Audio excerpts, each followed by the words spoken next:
بسم اللہ الرحمن الرحیم۔ السلام علیکم اسٹوڈنٹس، ہم پڑھ رہے ہیں اسلام میں رفع عامہ کی اہمیت۔ ٹھیک ہے، باب پنچم ہے اور یہ آج ٹاپک ہے ہمارا۔ تو سب سے پہلے ہم اس کی ریڈنگ کریں گے کہ اس چیپٹر میں کیا ہے، رفع عامہ کیا ہے، قرآن اور حدیث کی سنت میں اس کی کیا اہمیت ہے۔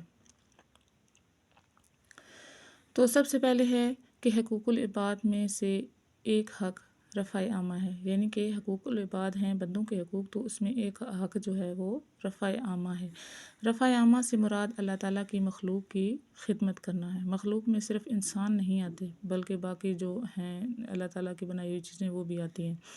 مخلوق میں صرف انسان ہی شامل نہیں ہیں، ان میں پرندے، جانور اور پودے سب شامل ہیں۔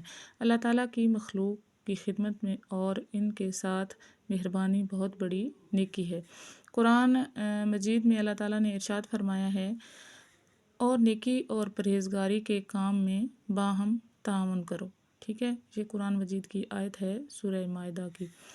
اور دوبارہ فرمایا اللہ تعالیٰ نے کہ اپنے نیک بندوں کا ذکر یوں فرمایا کہ اور وہ اس کی محبت میں کھانا کھلاتے ہیں مسکین اور یتیم اور قیدی کو۔ ٹھیک ہے، اس کے بعد نبی کریم صلی اللہ علیہ وآلہ وسلم نے اپنی حدیث میں فرمایا کہ لوگوں میں سے بہترین شخص وہ ہے جو لوگوں کو فائدہ پہنچائے، یعنی کہ ان کی مدد کرے۔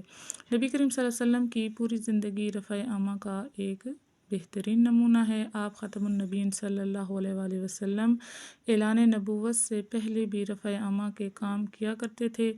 پہلی وحی کے موقع پر حضرت خدیجہ رضی اللہ نے آپ صلی اللہ علیہ وآلہ وسلم کو ان الفاظ میں تسلی دی۔ ٹھیک ہے، آپ نے فرمایا تھا کہ اللہ تعالیٰ آپ کو بے یار و مددگار نہیں چھوڑے گا، کیونکہ آپ رشتہ داروں سے اچھا سلوک کرتے ہیں، حاجت مندوں کی حاجت پوری کرتے ہیں، مہمان نوازی کرتے ہیں اور مصیبت کے ماروں کی مدد کرتے ہیں۔ نبی کریم خاتم النبیین صلی اللہ علیہ وآلہ وسلم حضرت خباب رضی اللہ کے گھر ان کی بکریوں کا دودھ دوہنے تشریف لے جاتے تھے، کیونکہ ان کے گھر دودھ دوہنے والا کوئی نہ تھا۔ آگے ہے کہ صحابہ کرام نے بھی رفع عامہ کی بہترین مثالیں پیش کی ہیں۔ صحابہ کرام رضی اللہ رفع عامہ کے کاموں میں شوق سے حصہ لیتے تھے۔ حضرت ابوبکر صدیق رضی اللہ معذوروں، یتیموں اور بے سہارا لوگوں کی مدد کرتے تھے۔ آپ رضی اللہ ایک نابینا عورت کے گھر جھاڑو دیتے، صفائی کرتے اور پانی بھرتے تھے۔ حضرت عمر فاروق راتوں کو جو ہے وہ شہر کی گلیوں میں چکر لگاتے اور ضرورت مند لوگوں کی ضرورت کو پورا کرتے۔ حضرت عثمان غنی رضی اللہ نے قحط کے زمانے میں اپنا سارا غلہ جو تھا، جو انہوں نے اناج وغیرہ اکٹھا کیا ہوا تھا، لوگوں میں مفت تقسیم کر دیا۔ آپ رضی اللہ نے ضروریات کو پورا کرتے تھے۔ حضرت عثمان غنی رضی اللہ یعنی کہ وہ سارا جو ہے وہ انہوں نے جتنا بھی اپنے گھر میں غلہ وغیرہ اکٹھا کیا ہوا تھا وہ دوسرے لوگوں میں تقسیم کر دیا۔ ایک یہودی سے پانی کا کنواں خرید کر مسلمانوں کے لیے وقف کر دیا، اور آپ رضی اللہ نے کئی غلاموں کو بھاری رقم ادا کر کے غلام جو ہے وہ آزاد کروائے، اور حضرت علی علیہ السلام علی مرتضیٰ نے خود بھوکے رہتے تھے اور دوسروں کو کھانا کھلایا کرتے تھے۔ اللہ تعالیٰ نے ایک آدمی کو اس لیے معاف فرما دیا کہ اس نے ایک پیاسے کتے کو پانی پلایا تھا، اور ایک عورت کو اس لیے عذاب دیا کہ اس نے ایک بلی کو باندھ دیا تھا اور وہ بھوکی پیاسی مر گئی تھی۔ ٹھیک ہے، یعنی کہ جانوروں کے ساتھ، انسانوں کے ساتھ ساتھ ہمیں جانوروں کا، پودوں کا، باقی چیزوں کا بھی خیال رکھنا چاہیے، کیونکہ وہ بھی جاندار ہوتی ہیں اور انہیں بھی چیزوں کی ضرورت ہوتی ہے۔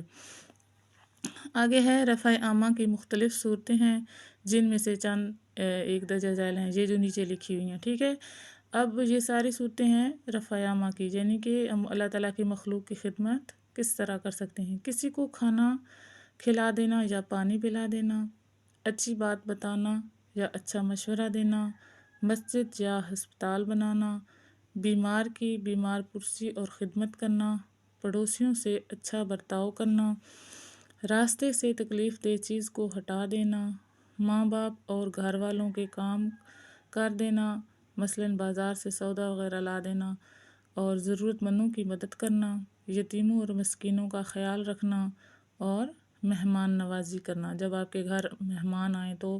لیکن یہاں پہ چاند ایک لکھے ہوئے ہیں، اس سے اور زیادہ بے شمار ہیں رفع عامہ کے کام، ٹھیک ہے۔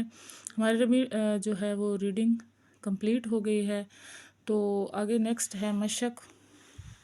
تو سب سے پہلے جو ہے کہ درست جواب کا انتخاب کریں کہ بہترین شخص وہ ہے جو کیا فرمایا اللہ تعالیٰ نے کہ جو لوگوں کو فائدہ پہنچائے، ٹھیک ہے۔ خوبصورت نہ ہو بلکہ طاقتور بھی نہ ہو، دولت نہ ہو بلکہ دوسرے لوگوں کو فائدہ پہنچائے، وہ اللہ تعالیٰ کی نظر میں وہ بہترین شخص ہے۔ آگے ہے نابینا خاتون کے گھر کے کام کاج کرتے تھے، کون کرتے تھے؟ حضرت ابوبکر صدیق رضی اللہ۔ جانوروں کے ساتھ اچھا سلوک کرنا حصہ ہے رفع عامہ کا۔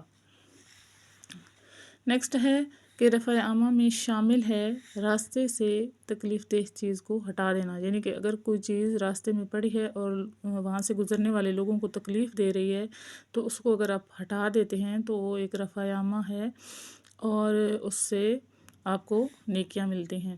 لوگوں کی ضروریات معلوم کرنے کے لیے رات کو گلیوں میں چکر لگایا کرتے تھے حضرت عمر فاروق رضی اللہ۔ نیکسٹ کویشچن ہے خالی جگہ پر کریں۔ حقوق العباد میں سے ایک حق رفع عامہ ہے۔ نیکی اور پرہیزگاری کے کام میں باہم تعاون کرو۔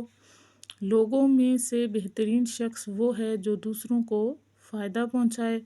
حضرت عثمان غنی نے قحط کے زمانے میں اپنا سارا غلہ لوگوں میں مفت تقسیم کر دیا، اور حضرت علی علیہ السلام خود بھوکے رہتے اور دوسروں کو کھانا کھلایا کرتے تھے، ٹھیک ہے۔ کویشچن نمبر 3 مختصر جواب دیں۔ سب سے پہلے ہے کہ رفع عامہ سے کیا مراد ہے؟ اس کا آنسر یہاں سے ہوگا، ہمارا جو ہے وہ فرسٹ شارٹ کویشچن ہے ہمارا کہ رفع عامہ سے مراد اللہ تعالیٰ کی مخلوق کی خدمت کرنا، یہاں تک، ٹھیک ہے۔ دوسرا سوال ہے رفع عامہ کے بارے میں ایک آیت مبارکہ کا ترجمہ لکھیں۔ تو دوسرا ہمارا شارٹ کویشچن یہاں سے سٹارٹ ہوگا کہ اللہ تعالیٰ نے فرمایا اور نیکی اور پرہیزگاری کے کام میں باہم تعاون کرو، یہاں تک جو ہے وہ ہمارا سیکنڈ شارٹ کویشچن ہے۔ نیکسٹ ہے رفع عامہ کے بارے میں ایک حدیث مبارکہ کا ترجمہ لکھیں۔ تو حدیث مبارکہ یہ ہے کہ نبی کریم صلی اللہ علیہ وآلہ وسلم نے فرمایا، جہاں سے ہم تیسرا شارٹ کویشچن کریں گے کہ لوگوں میں سے بہترین شخص وہ ہے جو لوگوں کو فائدہ پہنچائے، ٹھیک ہے، یہ حدیث ہے۔ نیکسٹ کویشچن ہے کہ حضرت عمر فاروق کے حوالے سے رفع عامہ کی مثال دیں، ٹھیک ہے۔ تو یہ یہاں سے ہے کہ حضرت عمر فاروق رضی اللہ راتوں کو شہر کی گلیوں میں چکر لگاتے اور ضرورت مند لوگوں کی ضرورت کو پورا کرتے، یہاں تک۔ لاسٹ شارٹ کویشچن ہے کہ رفع عامہ کی کوئی سے 3 صورتیں لکھیں۔ یہاں پہ ٹوٹل جو ہیں وہ 10 رفع عامہ کی صورتیں بیان کی گئی ہیں، ٹھیک ہے۔ تو آپ کو اس میں سے کوئی سی بھی اگر 3 آسان لگتی ہیں تو وہ آپ اس میں سے لکھ سکتے ہیں اپنی مرضی سے۔ سوال نمبر 4 ہے تفصیلی جواب دیں، ٹھیک ہے۔ اور سب سے پہلے سوال ہے کہ اسلامی تعلیمات میں رفع عامہ کی اہمیت پر نوٹ لکھیں۔ تو فرسٹ لانگ جو ہے وہ یہاں سے سٹارٹ ہوگا، ٹھیک ہے، یہاں سے فرسٹ لانگ سٹارٹ ہوگا کہ حقوق العباد میں سے ایک حق جو ہے رفع عامہ، یہ ہم پورا لکھیں گے، یہاں تک لکھنے کے بعد یہ آیت لکھیں گے، ٹھیک ہے۔ اس کے بعد یہ حدیث آپ نہ لکھیں، ٹھیک ہے، یہ حدیث آپ لکھ لیں کیونکہ یہ ہم نے شارٹ کویشچن میں بھی یاد کی ہوئی ہے، یہ بھی یاد کی ہوئی ہے، ٹھیک ہے، یہ بھی ہم نے یاد کیا ہوا ہے کہ رفع عامہ سے کیا مراد ہے۔ تو یہ آپ نے 2 لائنیں لکھنی ہیں، ٹھیک ہے۔ اس کے بعد یہ آیت لکھنی ہے، اس کے بعد یہ حدیث لکھنی ہے، اور یہ جو نیچے رسول پاک صلی اللہ علیہ وآلہ وسلم کا رفع عامہ اور حضرت خدیجہ نے جو آپ کو فرمایا تھا یہ آپ نے لکھ لینا ہے۔ لاسٹ کویشچن ہے کہ رفع عامہ کی مختلف صورتیں بیان کریں، ٹھیک ہے۔ تو یہ رفع عامہ کی 10 صورتیں ہیں، تو یہ آپ نے ساری یاد کرنی ہے، یہ ہمارا ہو جائے گا سیکنڈ لانگ، ٹھیک ہے۔ یہاں سے سٹارٹ ہوگا، یعنی کہ آپ لکھیں گے کہ رفع عامہ کی مختلف صورتیں درج ذیل ہیں، ٹھیک ہے، یہاں سے لے کر یہاں تک آپ نے پورا یاد کر لینا ہے۔ ہمارا جو ٹاپک تھا اسلام میں رفع یامہ کی اہمیت وہ کمپلیٹ ہو گیا ہے۔ ٹھیک ہے، آج ہم نے ایک ہی ویڈیو میں پوری ریڈنگ اور ایکسرسائز کر لی ہے۔ اس میں ہم نے سب سے پہلے جانا کہ رفع یامہ کیا ہے، قرآن کی اللہ تعالیٰ کے نزدیک رفع یامہ کی کیا اہمیت، رسول پاک صلی اللہ علیہ وسلم نے کیا فرمایا، رسول پاک صلی اللہ علیہ وسلم نے اپنی زندگی میں کیا رفع یامہ انجام دیے۔ ٹھیک ہے، اس کے بعد صحابہ کرام کے بارے میں، اور اس کے بعد کہ اس رفع یامہ کی مختلف صورتیں کون سی ہیں۔ ٹھیک ہے، ہماری MCQs ہو گیا، فل ان دی بلینکس، شارٹ کوسچن اور لانگ کوسچن۔ تو انشاءاللہ نیکسٹ ہم پڑھیں گے، ہمارا جو ہے وہ آگے نیکسٹ چیپٹر سٹارٹ ہو رہا ہے، 6 چیپٹر باب ششم، ہدایت کے سرچشمے اور مشاہیر اسلام۔ ٹھیک ہے، تو یہ ہم انشاءاللہ نیکسٹ ویڈیو میں کریں گے۔